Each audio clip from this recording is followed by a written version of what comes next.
갈라디아서 1장 13절에서 16절 전반부입니다.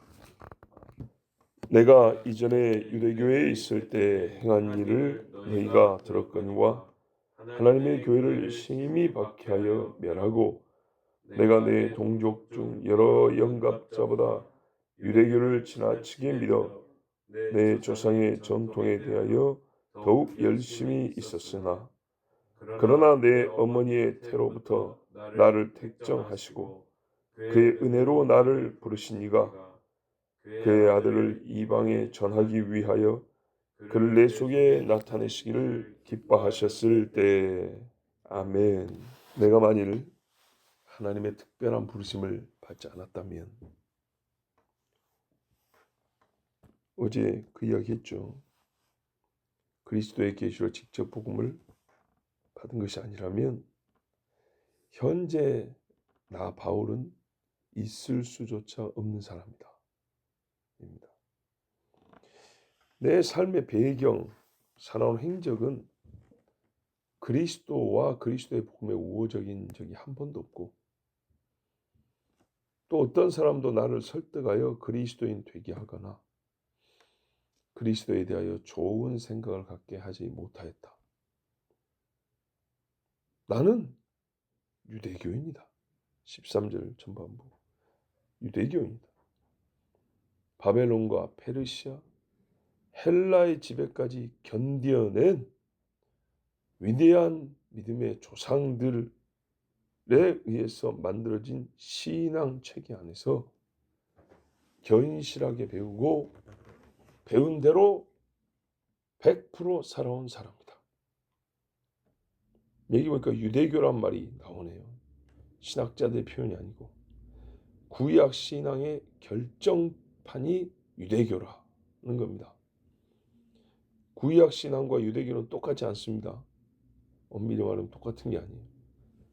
시편의 신앙하고 유대교는 달라요.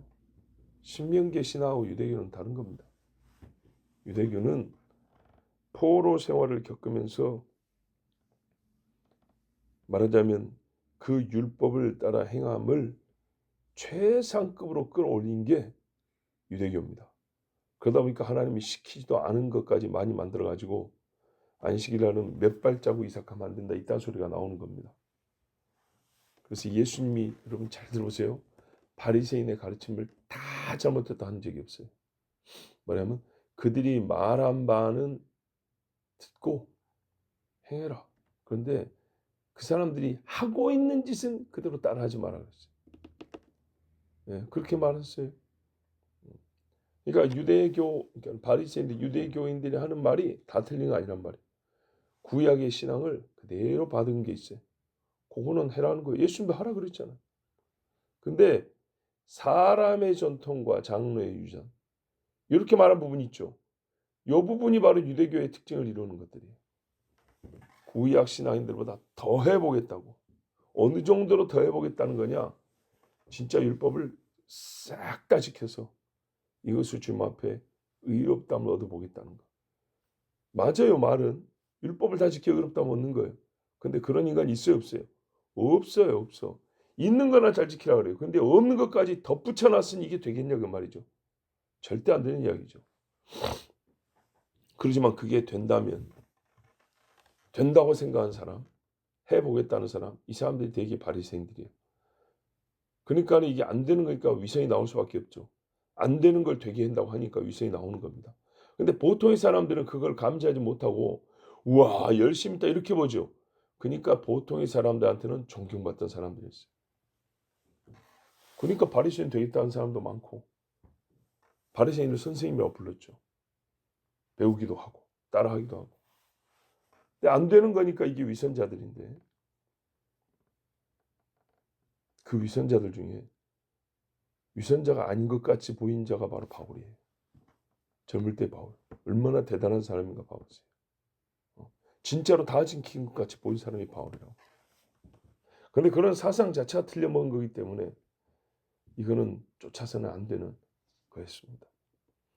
하여튼 이 구약 신앙의 완전체라고 하는 것, 우리 조상들이 연구하고 개발하고 다듬어서 유대교라고 신앙 체계를 만드는데 그 유대교 신앙 체계를 배울 때 또 그 중에 제일 유명한 선생님 가말리엘이라는 선생님 밑에서 내가 배운 자다. 언제부터? 어릴 때부터. 태어나기는 길리기아 다소 갈라디아 바로 옆인데 거기서 태어났지만 좀만 할 때 예루살렘으로 유학 와가지고 지금까지 자라온 사람입니다. 그런 내가 베냐민 지파로서 살아남은 얼마 안 되는 사람에 속한 그런 사람으로서 이 대단한 자부심에 율법에 유대교적 율법주의에 얼마나 열심히 했는지 비교하자면 14절 보세요. 우리 유대인 중에 나만한 사람이 없다. 예. 나와 같은 사람들 영갑자라고 한자 표현이 돼가지고 조금 어렵죠. 나하고 비슷한 사람들 뭐 폭을 넓혀도 괜찮아요. 위아래 선배 후배 다 해도 나하고 견줄 만한 사람이 없다. 와. 그렇지만 여러분 본인이 하는 말이 나중에 보면 배설물이라고 했잖아요. 솔직히 말하는 거죠. 우린 다 위선이었다는 겁니다. 그 진실했으면 버릴 게 어디 있어요. 하나님 앞에 잘했다 칭찬했죠. 근데 다 거짓말이었다. 왜? 잘못된 믿음 체계 안에서 열심히 했으면 그거 뭐에 쓰겠습니까? 근데 그 중에서도 또 거짓말로 하는 사람들이 많이 있었다는 거죠. 우리는 그것이 하나님의 뜻을 행하는 것인 줄 알았고 진정한 율법인 줄 알았다.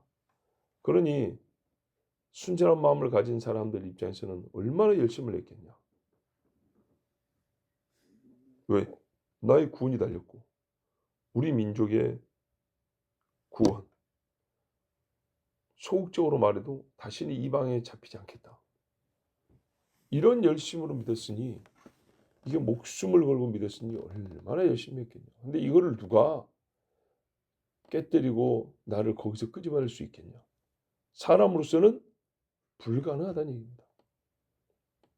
그래서 나는 어떻게 살았냐. 나만 열심인 게 아니고 내 동족을 열심히 있게 하려고 말 안 듣는 놈들 잡아오고 설득하고 더 말 안 되면 두드러 패고 그리고 이 나사렛 이단에 속한 자들을 없애려고 정말 힘을 다했다. 보세요. 하나님의 교회를 심히 핍박했다 그랬어요. 하나님의 교회. 옛날에는 하나님의 회당이지 무슨 하나님의 교회예요. 그죠? 근데 이제 믿고 나니까 이런 표현하는 거예요. 내가 보니까 하나님의 교회를 내가 핍박을 했더라. 근데 그때는 몰라서 그랬고 그 잘못된 데 열심히 있었으니까 얼마나 열심히 있었겠냐. 하나님의 법을 어기는 자들, 그 사람들을 심판하는 선지자들이나 뭐 어제 표현하면 예후의 칼날 같은 그걸 들고 말이야 내가 얼마나 열심히 했는지 모른다. 만약에 이 나사렛 이단을 가만 내두면 어떻게 다시 세운 예루살렘인데 또 태워질 것 같아서 사실은 그런 사람들 때문에 태워진 거지만 거꾸로 알았기 때문에 그래서 스데반을 죽이는 데까지 여러분 다 들었을 것이다. 그렇지 않아요? 들었을 것이다. 분명히 나의 배경을 들었을 것이다.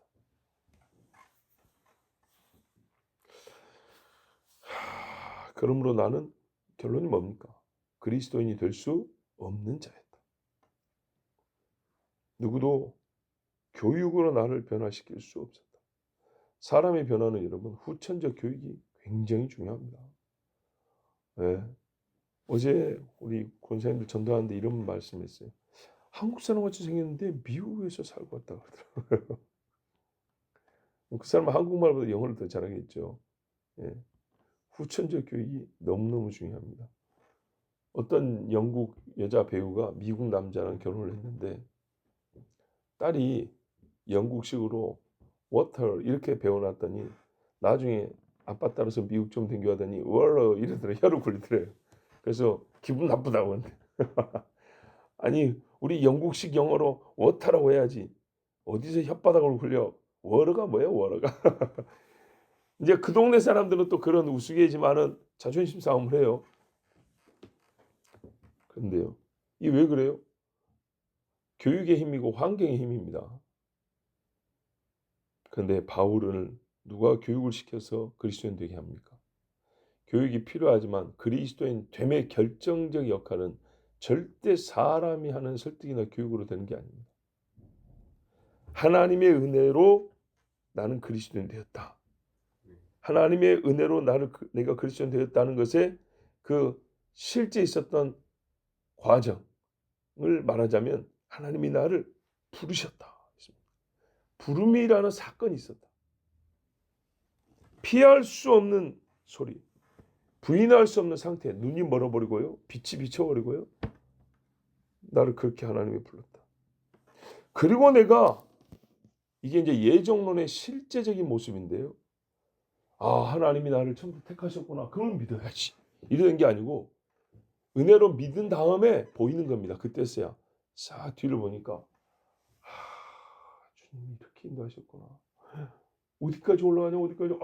주님이 나를 태어나기도 전부터 택하셨구나. 이렇게 나오는 겁니다. 그래서 믿고 나서 언제 이런 표현을 했어요? 바울이 언제? 믿고 나서 하는 말이죠. 그죠? 내 어머니의 태로부터 택정을 받았던 것이다. 자기가 로마서에 썼던 것처럼 뭐가 있어요? 야곱이나 에서가 태어난 적도 아니고 난 것도 아니고 무슨 의로운 일이나 선한 일을 혹은 악한 일을 하기도 전에 은혜로 부르시니까. 다윗처럼 다윗이 시편에 뭐래요? 주께서 내 모태에서 나를 지으시니. 예레미야가 뭐래요? 내가 너를 복주에서 불렀다 그랬어요. 이게 지금 내가 받은 이 은혜가 바로 그거구나. 이를 깨달았을 때 가말리엘을 따를 거예요? 하나님을 따를 거예요? 여러분, 하나님의 은혜만이 그리스도인 되게 하고 그리스도에게로 우리의 마음이 돌아가게 합니다. 그래서 전날의 지식을 배설물로 여기는 정도 아니라 버렸죠, 실제로. 그리고 모든 인간의 영광과 고집을 깨뜨려 버리는 것. 쓸데없다 생각할 수 있도록 하시니가 하나님이십니다. 그러면 주께서 이렇게 하신 이유는 뭐냐? 모든 얘기가 똑같이 나를 사랑하사 구원하시려고 그런 거죠. 모든 얘기 똑같습니다. 그런데 나에게는 거기에 대하여 사명이 있었다. 그의 아들, 내가 핍박하고 저주한 나사렛 예수를 이방에 전하게 하기 위하여 또 나를 부르셨다. 어떤 사람은 일시키려고 어떤 사람은 구원하려고. 그게 아니라 구원은 공통적인 거고 사명은 각자 하나님이 고유하게 주시는 건데 바울에게는 이 사명이 있었던 겁니다. 나 같은 죄인이 감히 하나님의 아들을 전하게 되었는데 이거 안 할 수 있냐? 이렇게 은혜를 받고 구원을 받았는데 거기다가 하나님의 은혜의 복음을 어디까지 전하랬더니 이전에 우리 선배 신앙인들도 하지 못했던 기껏해야 요나가 냄새만 맡았던 정도의 사역, 이방의 복음을 전한다. 하나님의 약속 밖에 있었다고 생각하는 사람들에게 하나님의 약속이 당신들에게도 주어졌다고 말하는 이 전무후무한 사건을 일으키는 사람으로 나를 하나님이 택하셨다. 그렇게 쓰임을 받게 되었다. 그래서 내가 당신들에게 나갔던 거고 그 하나님의 사명이 있어서 지금도 이렇게 편지를 쓰는 거다. 이야. 그러면 이 일을 감당하기 위하여 하나님은 나에게 어떻게 가르치시고 교훈하셨냐? 자, 사람이 교육으로만 그리스도인이 되는 거 아니라고 했습니다. 그게 단서로 쓰일 수는 있지만 그리스도인 되게 하는 건 하나님의 은혜입니다. 하나님의 은혜로 그리스도인 되었을 때 사람은 항상 교육이 필요한데 이제 그리스도인으로 살아가는 데는 하나님의 교육이 필요합니다. 이해되시죠? 그리스도인 되게 하는데 교육으로 되는 건 아니지만 그리스도인이 된 다음에 은혜로 믿음을 갖게 된 다음에 하나님은 항상 초자연적으로만 일을 하시는 게 아니고 분명히 있지만 다른 사람을 가르치게 하는데 하나님은 말씀을 우리에게 가르쳐 줍니다. 바로에게도 먼저 가르침부터 줬습니다. 이스라엘에 섬기는 하나님 여호와가 이 백성을 보내라고 한다. 네 종이 아니라 내 종이다. 많이 가르쳐 주죠. 이 백성이 광야로 와서 나를 경배할 것이다. 제사할 것이다. 많이 가르쳐 주시죠. 그렇지 않으면 너와 내 집이 망할 것이다. 예. 많이 가르쳐 주셨죠. 안 들으니까 어떻게 해요? 하나님이 강한 손으로 치신 거죠. 이스라엘 백성도 하나님이 당신들을 이제 자유케 하신다. 믿고 따라오면 되는데 의심하니까 어떻게 해요? 지팡이 던졌고 기적을 보여주죠. 그러니까 하나님이 다 쓰십니다. 순서상 말씀으로 믿고 따르면 사실 그 뒤에 것들이 없어도 되는 거였습니다. 자, 가르치셨어요. 이놈을 회개케 하려고 하나님은 기적을 행하셨고 은혜로 그를 붙든 다음에 계속 가르치셨어요.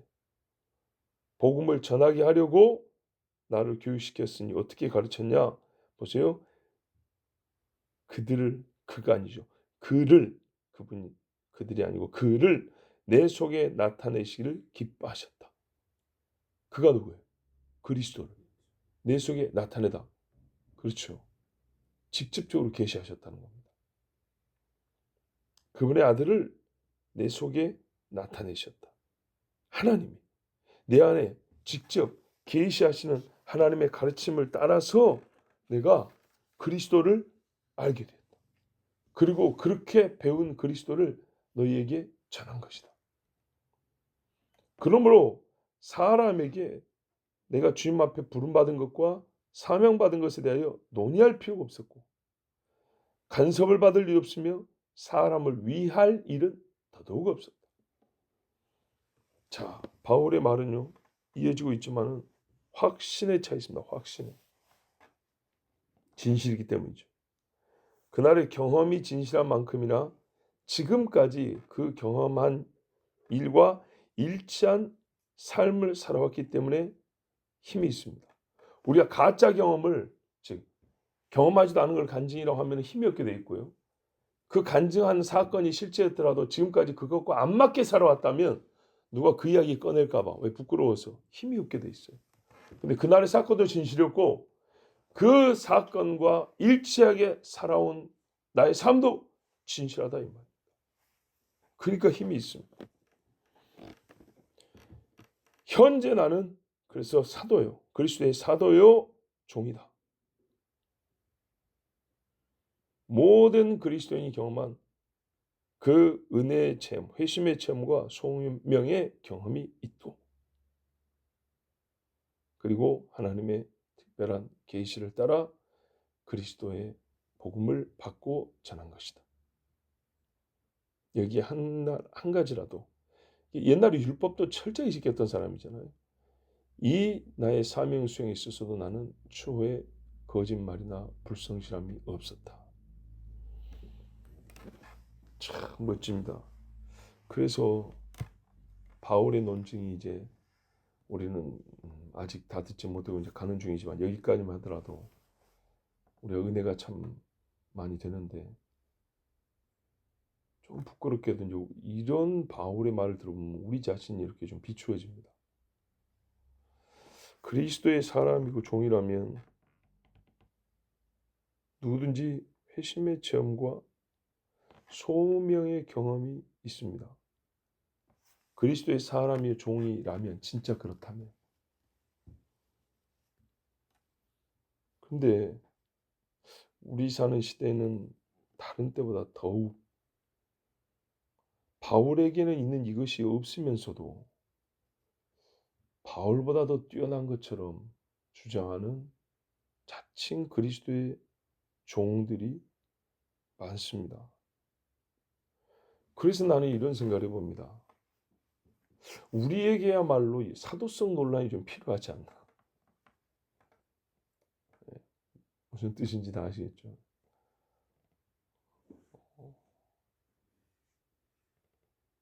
와, 가말리엘에서 배운 이력이 있고 다메섹 체험 모르는 사람 없어요.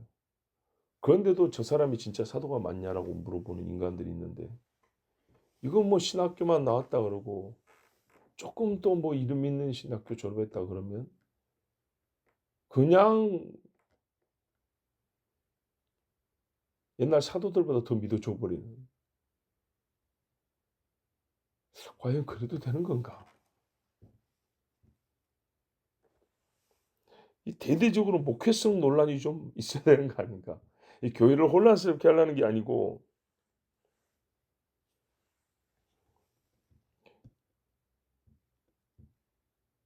우리 신앙이 붕괴되는 것을 막고 미혹을 당하지 않게 위해서 필요하지 않은가?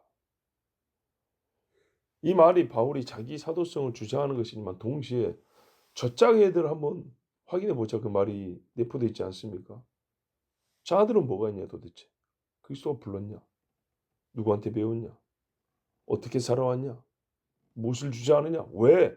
등등을 따져보면 이게 일관성이 있어야 되거든요. 분명히 이게 모순되게 많이 보일 거란 말이죠. 그럼 어떻게 하자는 거예요? 이제 둘 중에 하나를 택해야 되는 거죠. 옛날에도 그랬는데 저쪽은 수도 더 많아요. 그들이지 않습니까? 저희 같은 목회자들이 스스로 혹은 상호간에 당신 정말 예수를 그리스도를 믿냐? 그리고 예수님이 그리스도의 교회를 세우고 또 양무리를 먹이고 칠하고 소명을 주셨냐? 확실하냐? 다시 한번 말씀드리지만 멀쩡히 잘하고 있는 목회 그래도 든든히 서가고 있다라고 주장하는 그 교회를 그냥 막 흔들어 달라는 게 아니라 예수님 오시기 전까지 유대교는 견고했거든요. 바리새인과 세교를 통해서 나름대로 헬라에도 로마에도 대처를 나름대로 잘하고 민족적 방어는 종교적 방어는 잘했거든요. 뭐 세금도 면제받고 막 제사도 할 수 있게 해줬고 나름대로 어떤 뭐 자치권도 받았고 막 괜찮았어요. 아 근데 예수 이 양반이 와가지고 다 뒤집어 버렸단 말이죠. 그게 정말 유대교 혹은 유대인의 민족, 유대 민족의 평안함을 흔들어서 혼란으로 바꾸고 불안으로 바꾸려고 한 거냐? 그게 아니죠. 평안하다 아니라다 할 때 주님 오신다 그랬는데 주님 진짜 그렇게 오셨어요. 네. 그래서 당신들 이대로 하면 죽는다고 말했어요. 다 잠자는 것과 같다고. 우리의 신앙의 잘못된 열심을 바른 열심으로 바꾸기 위해서 흔들림, 그러니까요 통째로 이렇게 삐뚤어졌으면 내부로는 안정감이 있기 때문에 모르죠. 내부적으로는. 그런데 이 통째로 굴러가고 있다는 것, 저 어두운 데로 굴러가고 있다는 것을 가르쳐주기 위해서라도 그게 목회자들의 역할이 지대하단 말입니다. 그래서 진짜 주님이 직접 사람과 사람이 하기에는 참 어려우니 주님이 정말 직접 이 땅의 목회자들에게 직접 한번 물어주시기를. 그렇고 아니면 더 늦기 전에 다른 일을 하고 살아가면 되고 맞으면 더 확신을 가지고 사역하면 되고.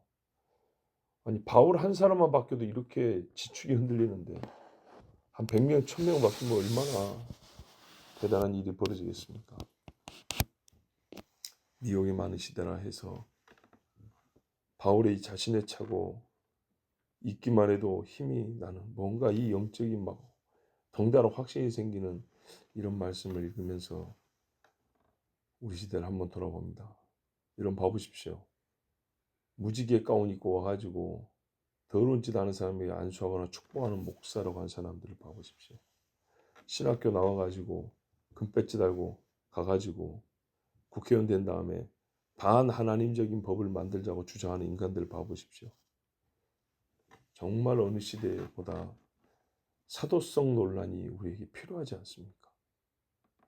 하나님 앞에 말씀을 읽고 회개하자고 하는 학생이 반, 저 미친놈이라고 하는 놈들이 반. 하나님은 더 이상 우리에게 기적을 행하지 않는다고 믿는 교단과 신학자와 목회자가 셀 수 없이 많은.